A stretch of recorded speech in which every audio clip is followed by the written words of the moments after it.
แกออกไล่ดีกว่า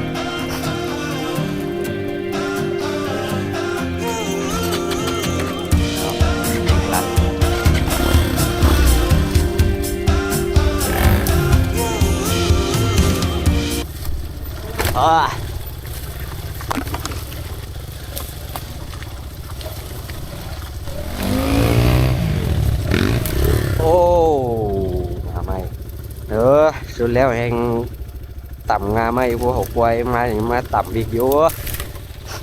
โอ้ยรัด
เบยถ่ายจากบ้านกำเบรกได้ไว้เนี่ยกำเบรกหน้าไว้เนี่ยที่ยกหน้าขึ้นนี่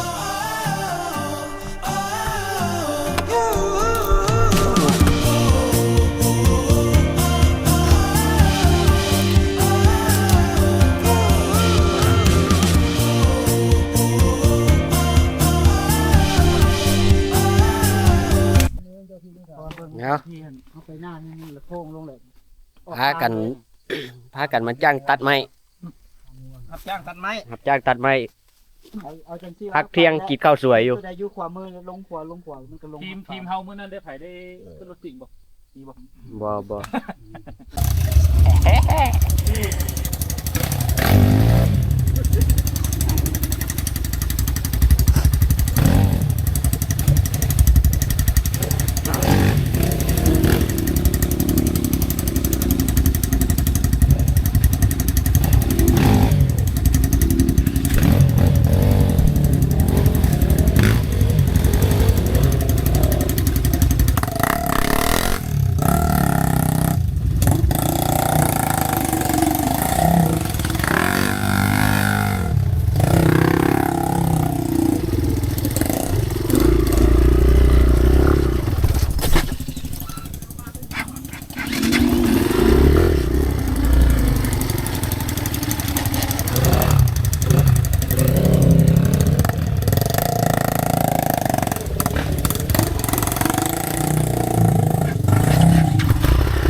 จอดเล่นน้ำจอดเล่นน้ำ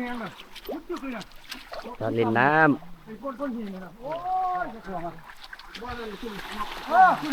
ฮักมากอ่ะทำได้เลยรถมอดกระบะโอ้ย รถน่าจะมือแรงน่าจะฮอดมาเดียวกันเลยก็เป็น2จังหวะมือแรงน่าจะฮอดอ่ะโอ้โหไม่ได้ขึ้นรถง่ายกว่า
อธิบายทางตรง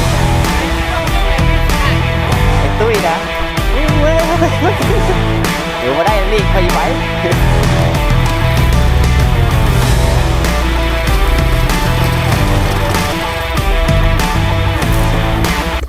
้นมาเลย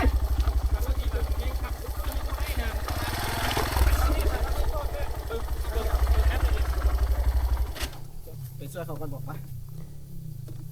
เอารถเขาก็จะได้มาอยู่ที่ทางที่ต่ำอย่างวะกูได้ต่ำ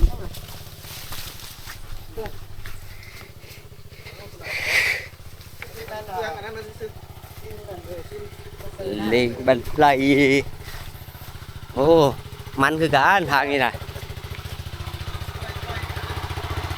ทางเทิงมีเขาหน้าซอยดอก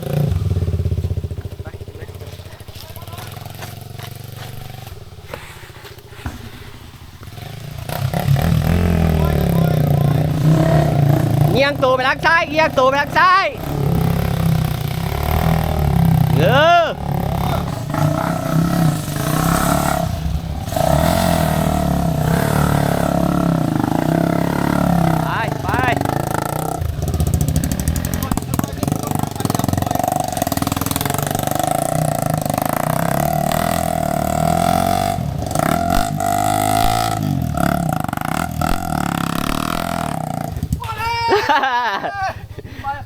ไปเอาตั้งไปวะซ่าเขาคอยดึงเอาดึกหน่อยเ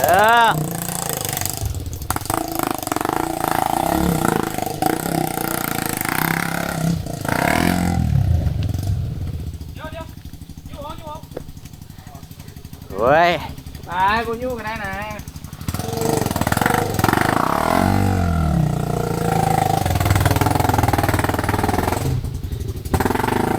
โอ้บัตรสิม่วนที่นี่เนาะมันทางสิ คนโต๊ะนี่ม่วนที่นี่โอ้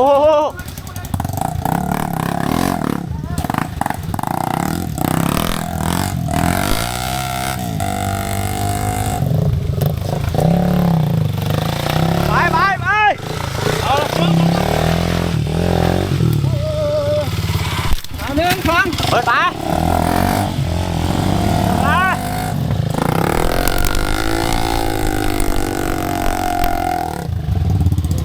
เดี๋ยว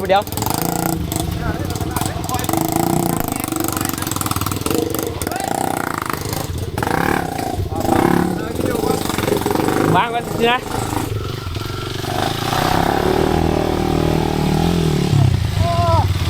เบา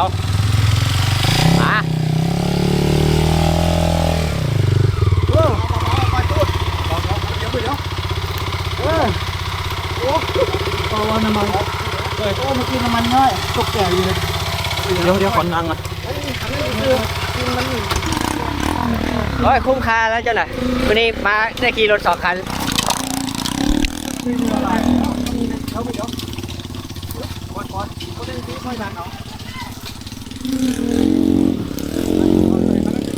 เดี๋ยวขนเดี๋ยวมา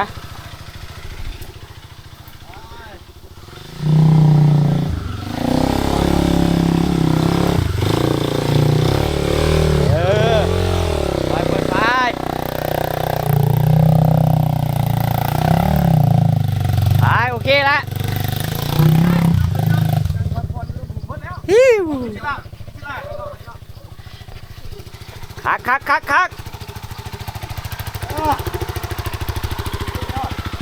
แล้วแล้วจ้ะ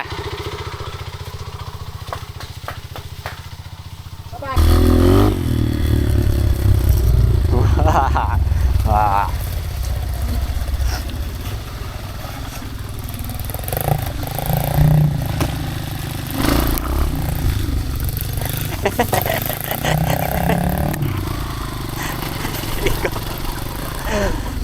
เอ็กโก้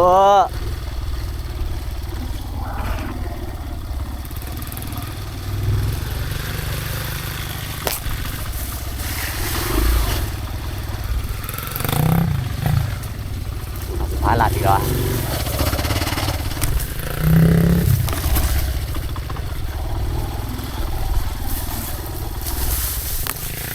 วัดครับทางอะไรหรือครับ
ช่วงแล้วก็ย่างลงไปเบิ่งหน่อยนึงช่วงนี้น้ำลาย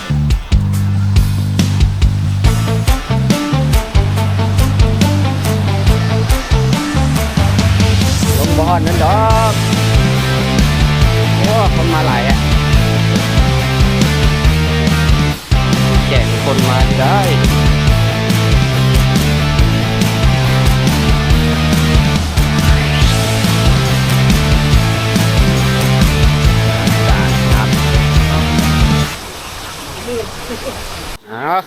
มีรถมาเมื่อยพากันเล่นน้ำโอ้ยครับที่ลิน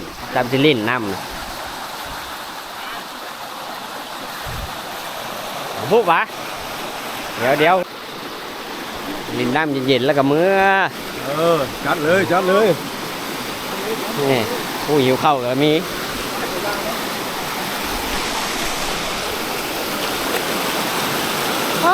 ครับจะได้เป่าปากล่ะได้อยากกินไปแล้ว